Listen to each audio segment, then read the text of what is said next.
तो हेलो जी, नमस्कार, कैसे हैं आप लोग? स्वागत है आप सभी का अपनी केमिस्ट्री क्लासेस के इस अमेजिंग प्लेटफ़ॉर्म में। आपको पता है हमारा चैप्टर चल रहा है एटॉमिक स्ट्रक्चर जिसका आज है लेक्चर नंबर 10। तो बिना कोई टाइम गवाए चलिए आज की इस वीडियो को हम यहीं पर स्टार्ट करते हैं। तो चलिए। तो चलो यहाँ पर हम कल देखे तो हम कल बोहर का नियम देखे, ठीक है? बोहर्स का हम यहाँ पर नियम देखे थे क्या कि मतलब हम लोग उसका थ्योरी देखे, उसके मॉडल्स को हम लोग ने देखा, ठीक है? बोहर्स का मॉडल को हमने देखा अच्छे से। उसके बाद हमने कुछ फ़ॉर्मूलाज़ भी देखे साथ-साथ, उसके बाद भी हमारे पास कई फ़ॉर्मूलाज़ यहाँ बचे हुए हैं, ठीक है? हमारे पास अभी क्या बोल सकते हैं, एनर्जी लेवल्स हमारे पास बचे हुए हैं यहाँ पास कई, ठीक है? तो उसको हमको यहाँ पास और जानना है, ठीक है? उसके बारे में हम जानेंगे तभी हम इससे रिलेटेड न्यूमेरिकल्स को सॉल्व कर पाएँगे, ठीक है? तो चलो देखो, सबसे पहले अगर आपको पोटेंशियल एनर्जी को निकालने बोल दें तो, ठीक है? आपको वहाँ पास कई स्तर दे देंगे, ठीक है? कई स्तर बोलते तो कई लेवल्स आपको दे देंगे, ठीक है? आपको यहाँ पास ऐसे-ऐसे करके कुछ लेवल्स देंगे, ठीक है? लेवल्स देंगे, या क्वेश्चन में ही मेंशन रहेगा कि आपको ये एनर्जी लेवल दिया है, इसमें से आपको इस एटम का आपको nth वाले ऑर्बिटल में निकालना है। ऐसा आपको कोई क्वेश्चन दे देंगे तो उसके लिए आपको पोटेंशियल एनर्जी का देखें, पोटेंशियल एनर्जी का फ़ॉर्मूला हमारे पास क्या निकल के आ रहा है? P इज़ इक्वल माइनस के ज़ेड स्क्वायर अपॉन आर, ठीक है? माइनस के ज़ेड स्क्वायर अपॉन आर, ठीक है? फिर काइनेटिक एनर्जी का देखोगे, काइनेटिक एनर्जी का फ़ॉर्मूला क्या आ रहा है? ठीक है, काइनेटिक एनर्जी का फ़ॉर्मूला क्या है हमारे पास? प्लस हाफ के ज़ेड स्क्वायर अपॉन आर, ठीक है?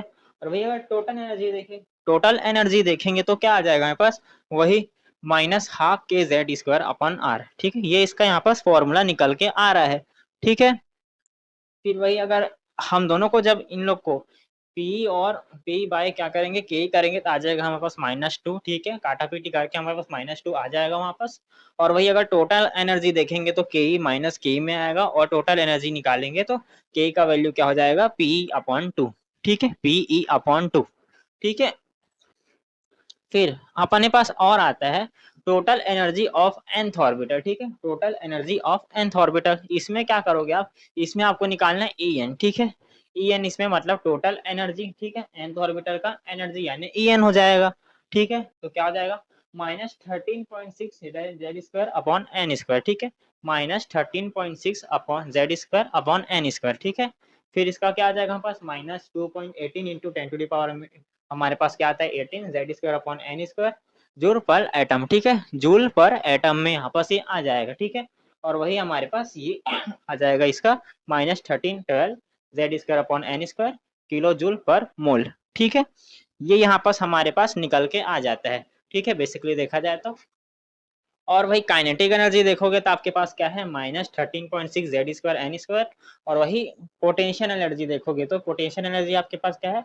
वही पी, मतलब एन ऑर्बिटल का होएगा P n minus P n is equal -2 into 13.6 into Z square upon n square आ जाएगा इलेक्ट्रॉन वोल्ट पर एटम, ठीक है? ये यहाँ पर हमारा ये टॉपिक यहाँ पर कंप्लीट, ठीक है? अब हम यहाँ पास एनर्जी लेवल्स के बारे में जान लेते हैं, ठीक है? तो इसको आप नोट करो, मैं ये लाइट बंद कर देता हूँ, चलो। अब आप इसको नोट करने के लिए स्क्रीनशॉट ले लो।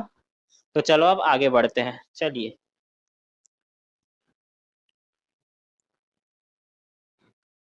तो चलो यहाँ पर देखो, ठीक है? इसके बाद बोहर्स का हमने एटम लिया था, ठीक है? उसमें हमने एनर्जी लेवल्स के बारे में बात की, ठीक है? एनर्जी लेवल्स के बारे में बात किया था।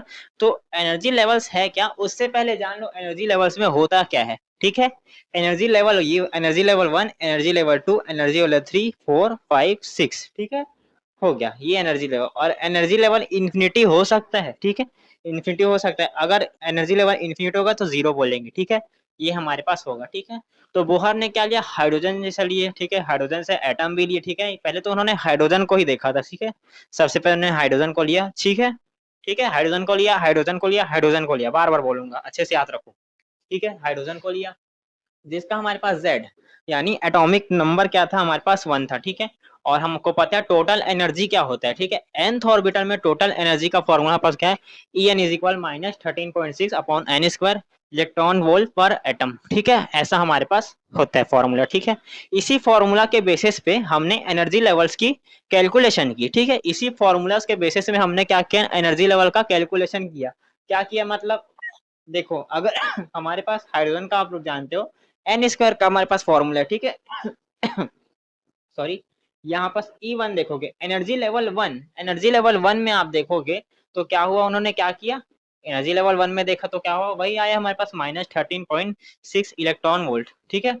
और वही एनर्जी लेवल 2 में उन्होंने क्या कर दिया, एनर्जी लेवल 2 में देखा तो उनके पास क्या है, -13 मतलब -3.4 इलेक्ट्रॉन वोल्ट, ठीक है। अगर ध्यान से देखोगे तो पहला एनर्जी लेवल बढ़ते गया, ठीक है, माइनस में है, पहले बहुत कम था फिर धीरे से बढ़ा, ठीक है। सेकंड अब एनर्जी लेवल में है तो वैल्यू हमारे पास बढ़ गई, ठीक है। माइनस में यही केस होता है, माइनस में हमारे पास छोटी वैल्यू बड़ी होती है, ठीक है, छोटी वैल्यू बड़ी होती है माइनस में, ठीक है। और वही फिर एनर्जी लेवल 3 में जब मुखर्जी आए, ठीक है, एनर्जी लेवल 3 में जब आए तो उन्होंने क्या देखा कि और एनर्जी लेवल बढ़ गया, ठीक है।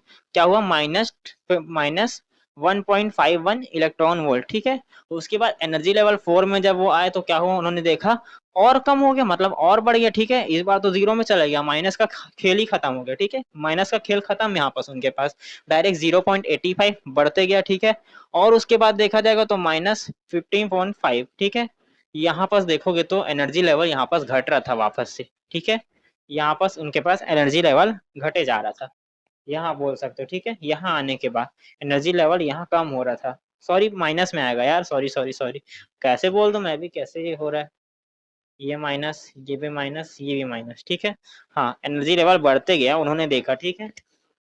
एनर्जी लेवल 4 में आया तो -18 0.185 85 आ जाएगा, और एनर्जी लेवल 5 में उन्होंने देखा तो क्या आ गया, -0.54 इलेक्ट्रॉन वोल्ट, और माइनस उसके बाद एनर्जी लेवल 3 में आए तो -0.34, सॉरी 38, ठीक है, इलेक्ट्रॉन वोल्ट, यहाँ तक हुआ है, ठीक है। एनर्जी लेवल इन्फिनिटी में आए तो तब तक की जीरो हो चुकी थी वैल्यू, ठीक है।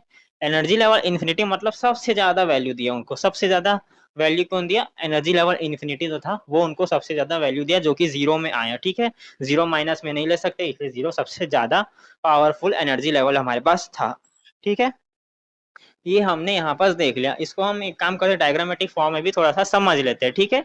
चलिए आइए देखते हैं, तो चलिए नोट कर लो इसको, पहले तो देखा जाए, ये मैंने लाइट ऑफ की, स्क्रीनशॉट लो और नोट कर लो।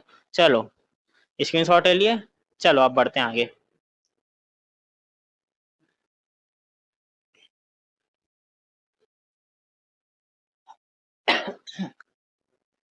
तो चलो फिर यहाँ पर देखो, ठीक है। अब यहाँ पास हम लोग वही एनर्जी लेवल्स के बारे में जान लेते हैं, ठीक है। एनर्जी लेवल्स के बारे में देखो, ठीक है। ऑर्बिट्स के बारे में देखो, सबसे पहले N1 N2 N3 N4 N5 N6, ठीक है, N6 तक हमने यहाँ पास लिया, ठीक है। तो पहला हम लोग का एनर्जी लेवल, इन दोनों एनर्जी लेवल के बीच का हमको जब डिफरेंस निकालना था तो हमारे पास क्या फॉर्मूला था, डेल्टा ई, ठीक है। किनके बीच निकालना है, ये एक्साइटेड और ये ग्राउंड स्टेट, ठीक है। यहाँ पास ये ऊपर वाली और नीचे वाली के बीच हमको डिफरेंस निकालना है, ठीक है। तो क्या हो जाएगा हमारे पास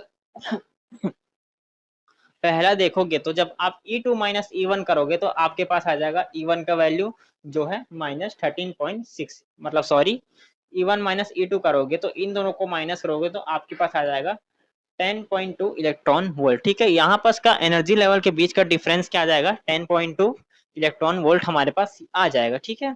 फिर वही आप यहाँ पास देखोगे यहाँ पर ये डेल्टा ई इसका देखोगे, अगर आपको सेकंड ये वाले एनर्जी लेवल इसमें N2 और N1 में आपको डिफरेंस निकालना है, ठीक है। तो यहाँ पास आपके पास क्या आ जाएगा, जब आप ये E3 और E2 को माइनस करोगे तो आपके पास आ जाएगा 1.89 इलेक्ट्रॉन वोल्ट, ठीक है, 1.89 इलेक्ट्रॉन वोल्ट। जाहिर सी बात है मैं यहाँ लिखा के लिया क्योंकि समय का बहुत हमारे पास कम रहता है, ठीक है, समय की कमी होती है, आप भी देखते हो कई बार लेक्चर 30 मिनट जा रहा है, कई बार लेक्चर 20 मिनट जा रहा है, कई बार 15 मिनट, तो आज तक 10 मिनट तक भी चले गया, ठीक है। समय का बहुत कमी रहता है, ठीक है, इसलिए लिख के लाना पड़ता है, ठीक है। आप समझदार हो, आप अच्छे से समझ सकते हो, ठीक है, ज्यादा कुछ बोलने की जरूरत नहीं इस बारे में। चलो फिर वही E3 और E4 का देखोगे, ठीक है, मतलब N3 और मतलब N=3 N=4 में आप देखोगे तो आपके पास वही देखोगे तो यहाँ पास आ जाएगा 0.66 इलेक्ट्रॉन वोल्ट, ठीक है। इन दोनों को जब आप माइनस करोगे तो आपके पास आ जाएगा 0.66 इलेक्ट्रॉन वोल्ट। चलो माइनस करके देख लेते हैं, ठीक है। चलो ये आ गया हम पास 1.1 और ये 0.85, ठीक है। ये हो गया 6 और ये हो गया, उससे 8 गया, कितना बचेगा 6, और ये 0 हो गया 0.66, ठीक है। ये आ गया, माइनस करके देखा हमने 0.66 सच में आ गया, ठीक है, इलेक्ट्रॉन वोल्ट। चलो तो अब देखा जाए तो इसके बाद हमको पढ़ना है आयोनाइजेशन एनर्जी, ठीक है। इसी में का हमको बोर्स मॉडल में आयोनाइजेशन एनर्जी को एक बार देखना पड़ेगा, ठीक है। बाकी पीरियोडिक टेबल में भी आगे पढ़ेंगे, पर एक बार यहाँ भी हम लोग देख लेते हैं। तो चलो एक काम करो, इसको नोट करो, लाइट बंद कर देता हूँ। चलो स्क्रीनशॉट ले लो। चलो अब आगे बढ़ते हैं।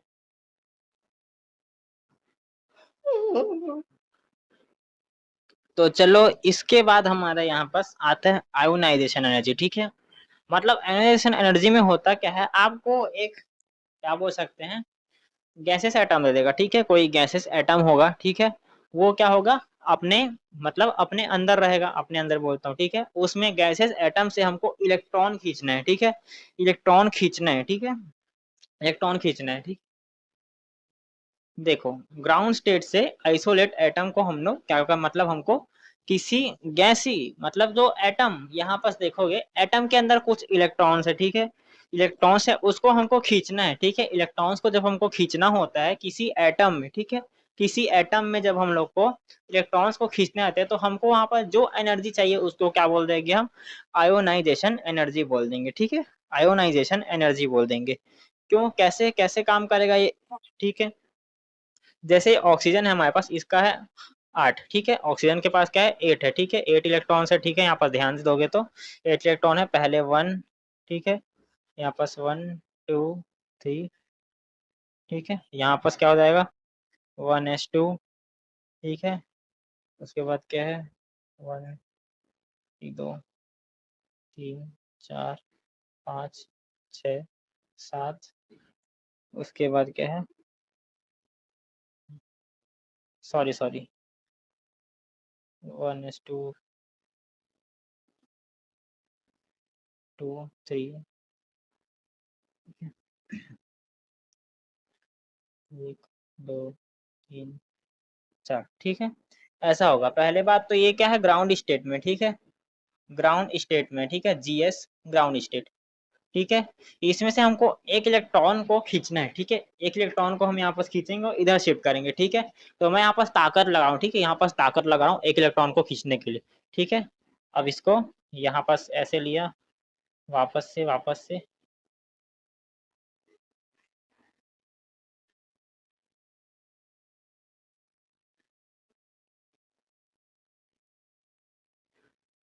ठीक है। देखो यहाँ पास मैंने एक इलेक्ट्रॉन को शिफ्ट करने में जो ताकत लगाई, ये क्या बन गया, यहाँ पास एक्साइटेड स्टेट बन गया, ईएस बन गया, ठीक है। यही हमारे पास आयोनाइजेशन एनर्जी था, ठीक है। उसका यहाँ पास फॉर्मूला तो है, ठीक है। यहाँ पास फॉर्मूला हमारे पास आयोनाइजेशन एनर्जी का दिया है -En, ठीक है। तो -En हमारे पास क्या आया, +13.6 Z² upon n² electron volt per atom, ठीक है। और वही बोहर्स एटॉमिक मॉडल के लिए देखे तो इसका भी हमारे पास वही फॉर्मूला निकाल, सॉरी बोहर्स एटॉमिक मॉडल के लिए फॉर्मूला नहीं है, सॉरी सॉरी सॉरी, ये नहीं है हमारे पास बोहर्स एटॉमिक मॉडल के लिए, ये नहीं था, सॉरी। एक बार देख लेता हूँ कहाँ गया कहाँ गया। हाँ सॉरी ना, ये गलती से यहाँ पास पता नहीं कौन पागल यहाँ पास लिख के चले गए इसको, सॉरी। हम्म, क्या है हमारे पास बोहर्स एटॉमिक मॉडल के लिए 1/λ RH Z², 1/n, n1 का स्क्वायर माइनस 1/n2 का स्क्वायर, ठीक है। ये है हमारे पास बोहर्स एटॉमिक मॉडल का, ठीक है। Z का स्क्वायर, ठीक है। ये हमारे पास बोहर्स एटॉमिक मॉडल के लिए यहाँ पास फॉर्मूला निकल के आता है, ठीक है। चलो ये हमारे पास हो गया, यहाँ पास ये टॉपिक खत्म। इसके बाद देखते हैं, आगे बढ़ते हैं, चलो। तो चलो इसके बाद क्या बोले, आज का लेक्चर हम यहीं पास खत्म करते हैं, मिलेंगे अगले लेक्चर में। न्यूमेरिकल्स की चिंता मत करना, आपको मिल जाएंगे न्यूमेरिकल्स, ठीक है। और हो सके तो मैं इसके डीपीपी दे दूंगा, और लेक्चर मतलब ये चैप्टर इस हफ्ते में कंप्लीट हो जाएगा, ठीक है। तो बाय, चलो।